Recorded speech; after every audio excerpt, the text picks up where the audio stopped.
Okay, good. Okay, let's start with this. Majjhima Nikaya 87, Piyajātikasutta, born from those who are dear.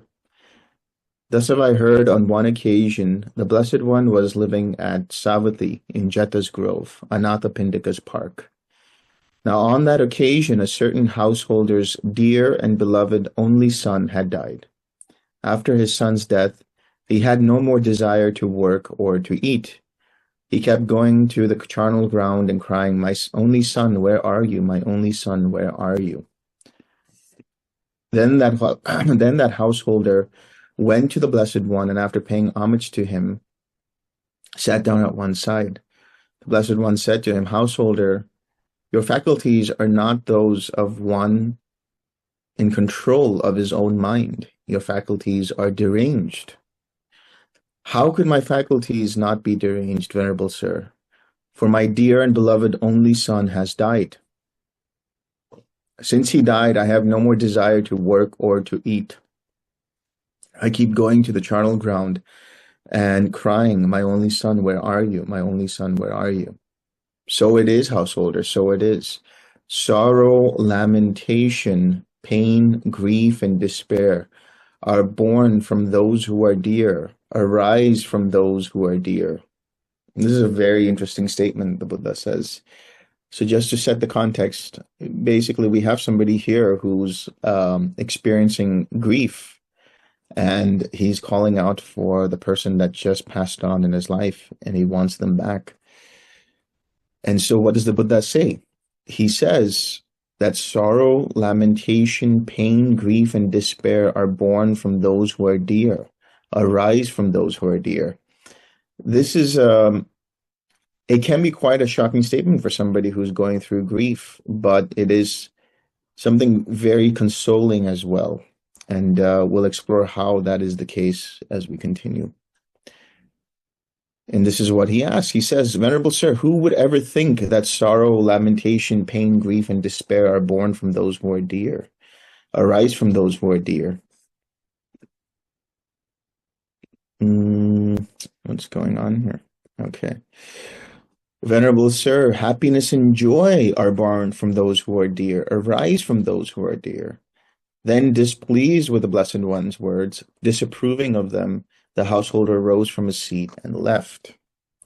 So here we have somebody who is in the world, of the world, and basically being a householder is pretty much living the standardized life of, our dear ones are a source of joy, and they can be.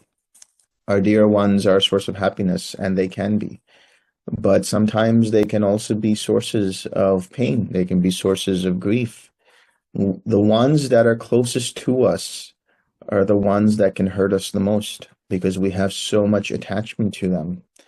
The ones who are closest to us can give us so much grief when they're gone because we have so much attachment to them. But somebody down the street, you walk around and there's somebody crying and you ask what's wrong, and they say, "Oh, so-and-so has been killed, or so-and-so was found dead, or so-and-so died of a disease." But you're not as necessarily pain-stricken by that. You offer consolation, you offer your condolences, but there's no real attachment to that person. So it is those who are near and dear to us that this happiness arises and joy arises, but also the other side of the coin, which is the despair, the grief, the sorrow, the lamentation. And it is rightly so. Now, on that occasion, some gamblers were playing with dice not far from the Blessed One. Then the householder went to those gamblers and said, "Just now, sirs, I went to the recluse Gautama, and after paying homage to him, I sat down at one side. When I had done so, the recluse Gautama said to me, 'Householder, your faculties are not those of one in control of his mind.'" And he repeats the entire conversation. And he says, "Venerable Sir," he's quoting himself, "Venerable Sir, happiness and joy are born from those who are dear, arise from those who are dear." Then, displeased with the recluse Gautama's words, disapproving of them, I rose from my seat and I left. So it is, householder, so it is. Happiness and joy are born from those who are dear, arise from those who are dear. Then the householder left thinking, I agree with these gamblers. Eventually, the story reached the king's palace. Then King Pasanadi of Kosala told Queen Malika, this is what has been said by the recluse Gautama, Malika. Sorrow, lamentation, pain, grief, and despair are born from those who are dear, arise from those who are dear. I find it a little amusing in my mind how word of mouth goes so fast. Of course, because it's the words of the Buddha that it might go so fast. But generally, you say something and it goes so quickly amongst people. If that has been said by the Blessed One, sire, then it is so. This is what Malika says. No matter what the recluse Gautama says, Malika applauds it thus. If it has been said by the Blessed One, sire, then it is so.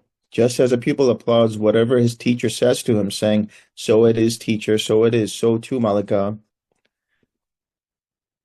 No matter what the recluse Gautama says, she applauded thus. If that has been said by the Blessed One, sire, then it is so. Be off, Malika, away with you. So he's annoyed with her. Actually, the reason is because Pasanadi in the very beginning didn't really approve of the Buddha. As the understanding goes, he was actually a rival king of Kapilavastu, or not of Kapilavastu, against Kapilavastu. And he later on he started to see the value in the Dhamma and the Buddha's words, but initially he was doubtful and resentful in many different ways. And so here he is admonishing his wife about it. Then Queen Malika addressed the Brahmin, Nali Jangha, come Brahmin, go to the Blessed One and pay homage in my name with your head at his feet and ask whether he is free from illness and affliction and is healthy, strong, and abiding in comfort, saying, Venerable Sir, Queen Malika pays homage with her head at the Blessed One's feet and ask whether the Blessed One is free from illness and abiding in comfort. Then say this, Venerable Sir, have these words been uttered by the Blessed One? Sorrow, lamentation, pain, grief, and despair are born from those who are dear, arise from those who are dear. Learn well what the Blessed One replies and report it to me, for Tathagatas do not speak untruth. Yes, madam, he replied. And he went to the Blessed One and exchanged greetings with him. When this courteous and amiable talk was finished, he sat down at one side and said, Master Gautama, Queen Malika pays homage with her head at Master Gautama's feet and asked whether he is free from illness and abiding in comfort. And she says this, Venerable Sir, have these words been spoken by the Blessed One? Sorrow, lamentation, pain, grief, and despair are born from those who are dear, arise from those who are dear. So it is, Brahman, so it is. Sorrow, lamentation, pain, grief, and despair are born from those who are dear, arise from those who are dear. It can be understood from this, Brahman, how sorrow, lamentation, pain, grief, and despair are born from those who are dear, arise from those who are dear. Once in this same Savatthi, there was a certain woman whose mother had died.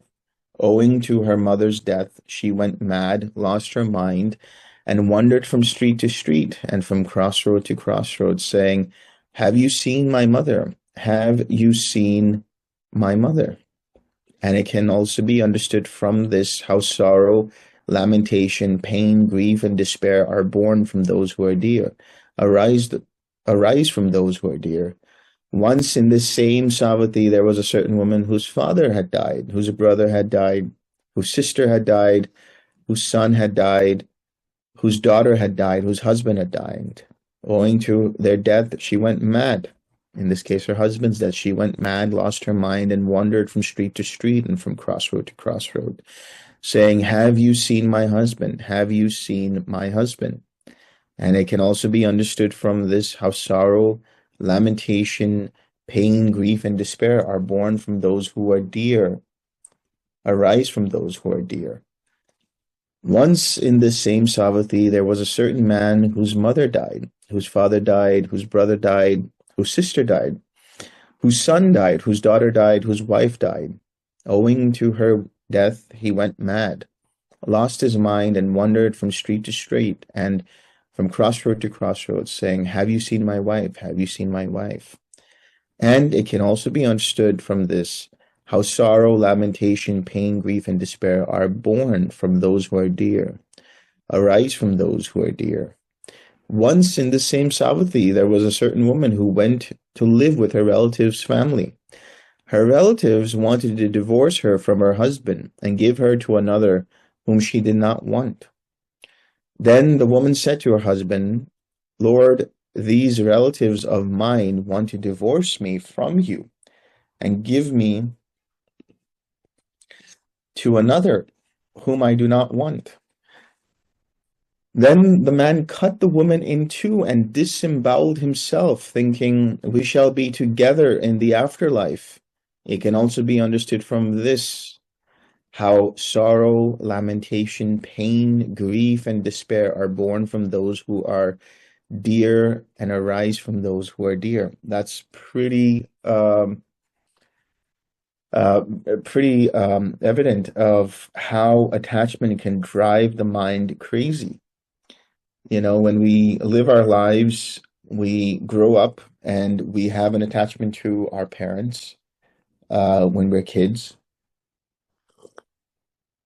And then we go about in the world and we start to develop attachments with our friends, our other family members, with people that we become attracted to, and then we become their partners, or we get married to them, or whatever it is, and we become so enamored, so attached to the idea of them being there forever that we cannot fathom the loss of them.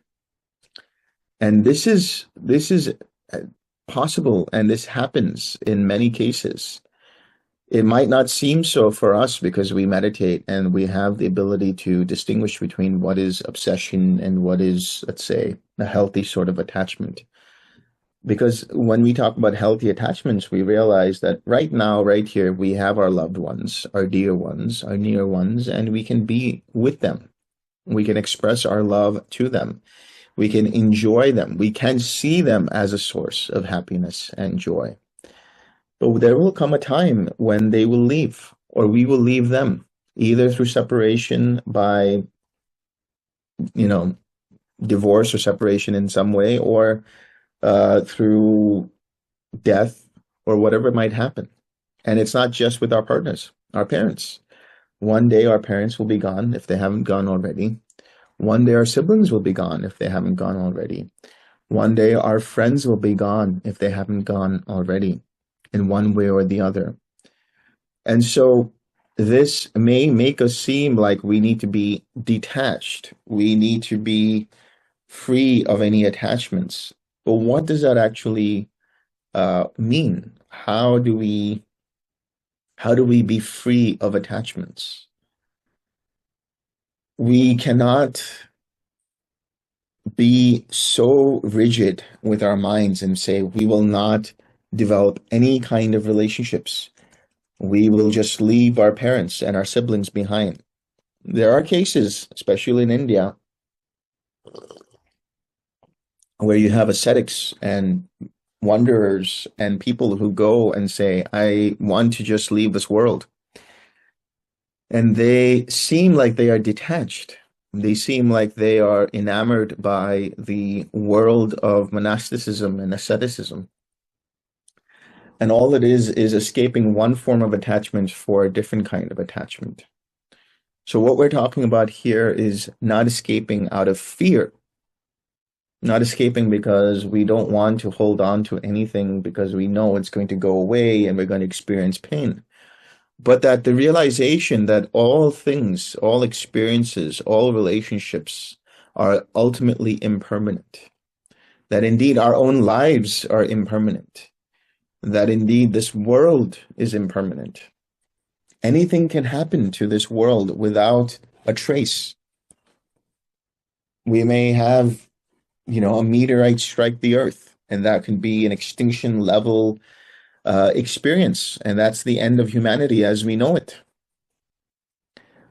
So that can be the end of our world, the end of our species, the end of humanity, the end of all beings on this planet.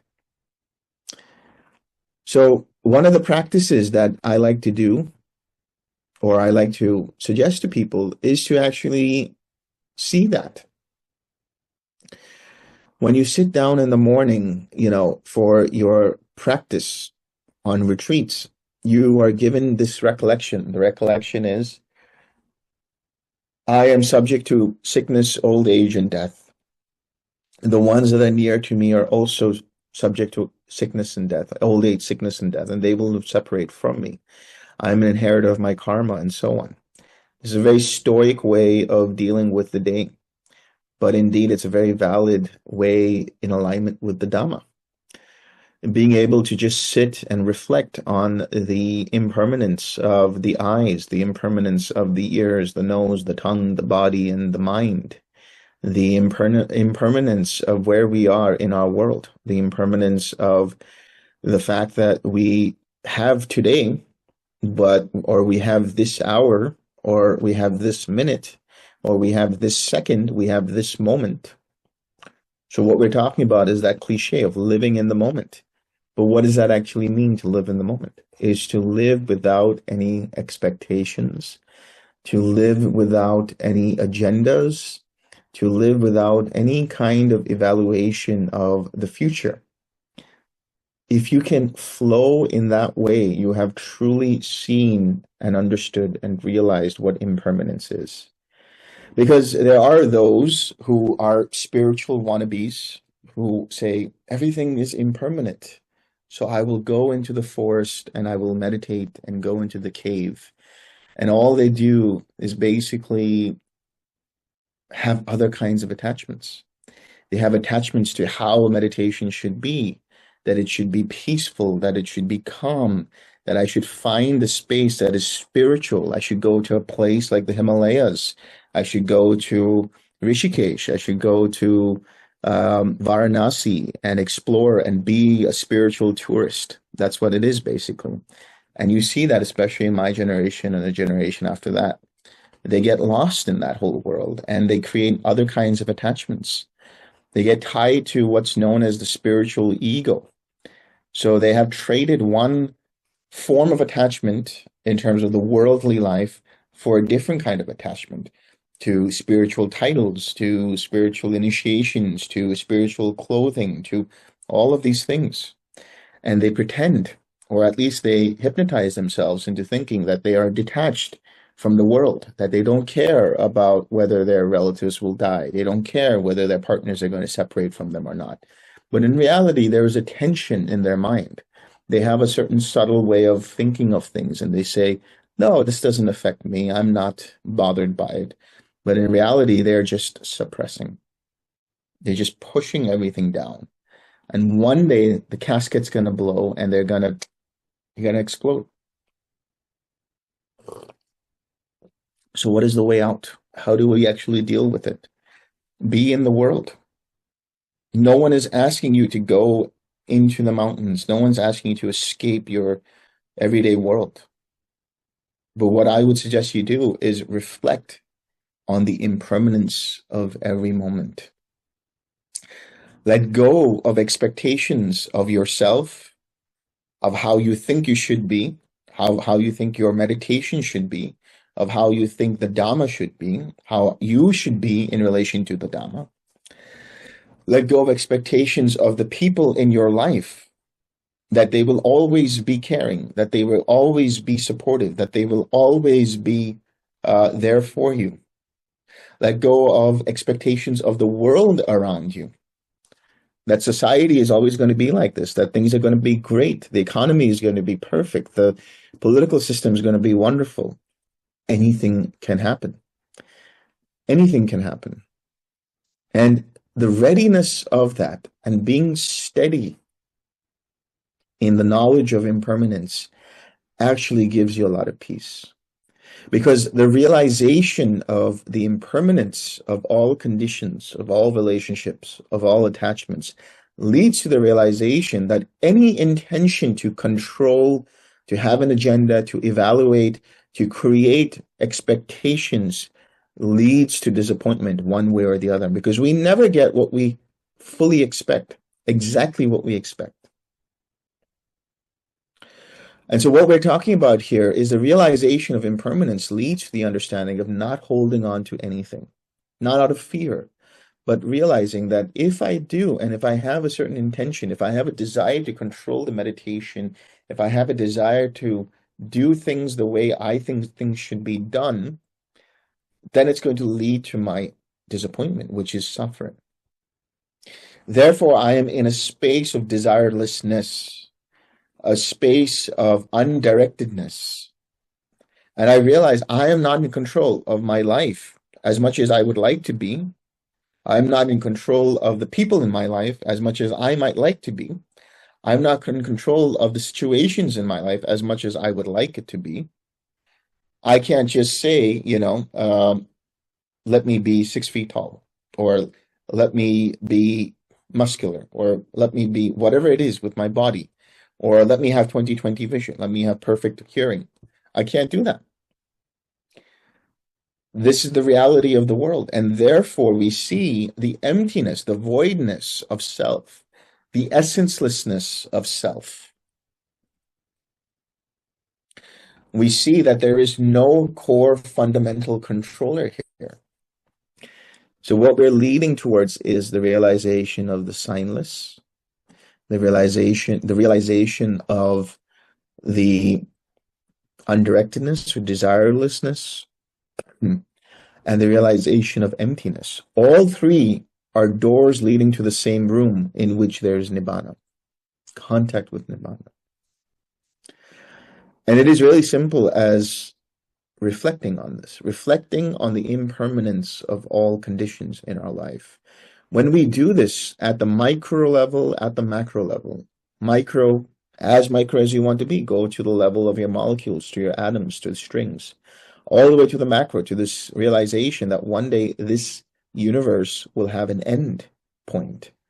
One day this earth will be gone. One day humanity will change, or it might be destroyed. Anything can happen. And in between all of that is our so-called lives that we deem so important, that we deem as something goes wrong, it's the end of the world for us.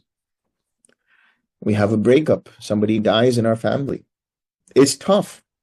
It hurts like hell. And that is the human experience.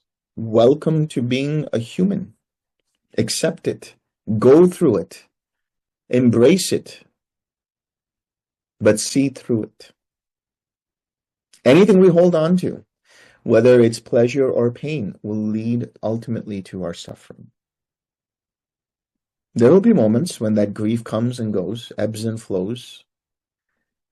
There will be moments where that grief comes in little pangs, but it's okay. It's part of the human condition. Understand that. With a little sweetness, there is a little bitterness. This is what the human existence is. But that in itself shows us the instability. This is what anicca actually means, the instability of life. And when we can surf the waves of instability, then we have a better way of dealing with it. Then, delighting and rejoicing in the Blessed One's words, the Brahmin Nali Jangha rose from his seat, went to Queen Malika, and reported to her his entire conversation with the Blessed One. Then Queen Malika went to King Pasanadi of Kosala and said to him, or asked him, "What do you think, sire? Is Princess Vajiri dear to you?" "Yes, Malika, she is dear to me." "What do you think, sire, if change and alteration took place in Vajira? Would sorrow, lamentation, pain, grief, and despair arise in you?" So when we say change and alteration, maybe she's not behaving the way we expect her to behave. Maybe she dies. Maybe something happens to her, whatever it is. And he says change and alteration in her would mean an alteration in my life. At the end of the day, it's not about the other person. It's about me. How does it affect me, me, me? Grief is the realization that the person that's there 6 feet under, or whose body is now ashes, can no longer provide the pleasure that I would get from them, can no longer provide the love that I would get from them, can no longer share in my sorrows, can no longer share in my joys, and so on. It's not about them. It's about how they affect me. How could sorrow, lamentation, pain, grief, and despair not arise in me? It was with reference to this, sire, that the Blessed One who knows and sees, accomplished and fully enlightened, said, sorrow, lamentation, pain, grief, and despair are born from those who are dear, arise from those who are dear. What do you think, sire? Is the noble queen Vasubha dear to you? Is General Vidudhabha dear to you? Am I dear to you? Are Kasi and Kosala dear to you? Yes, Malika, Kasi and Kosala are dear to me. When they say Kasi and Kosala, these are two places. Kasi is, if I think it is the one, it's Kashi, which is Varanasi. We owe it to these places that we use Kasi sandalwood and wear garlands, scents, and unguents. What do you think, sire? If change and alteration took place in Kasi and Kosala, if the place itself changed, would sorrow, lamentation, pain, grief, and despair arise in you? Change and alteration in that area, in that place, because I'm used to it. I have certain expectations of it. I have a certain idea of how things should be. A change and alteration in those places would mean an alteration in my life. How could sorrow, lamentation, pain, grief, and despair not arise in me? It was with reference to this, sire, that the Blessed One who knows and sees, accomplished and fully enlightened, said, sorrow, lamentation, pain, grief, and despair are born from those who are dear, arise from those who are dear. It is wonderful, Malika. It is marvelous how far the Blessed One penetrates with wisdom and sees with wisdom. Come, Malika, give me the ablution water. Then King Pasanadi of Kosala rose from the seat, and arranging his upper robe on one shoulder, he extended his hands in reverential salutation towards the Blessed One and uttered this exclamation 3 times. So here he's using the water or whatever it is to pray in the direction of where the Buddha is. And uttered this exclamation 3 times. Honor to the Blessed One, accomplished and fully enlightened. Honor to the Blessed One, accomplished and fully enlightened. Honor to the Blessed One, accomplished and fully enlightened.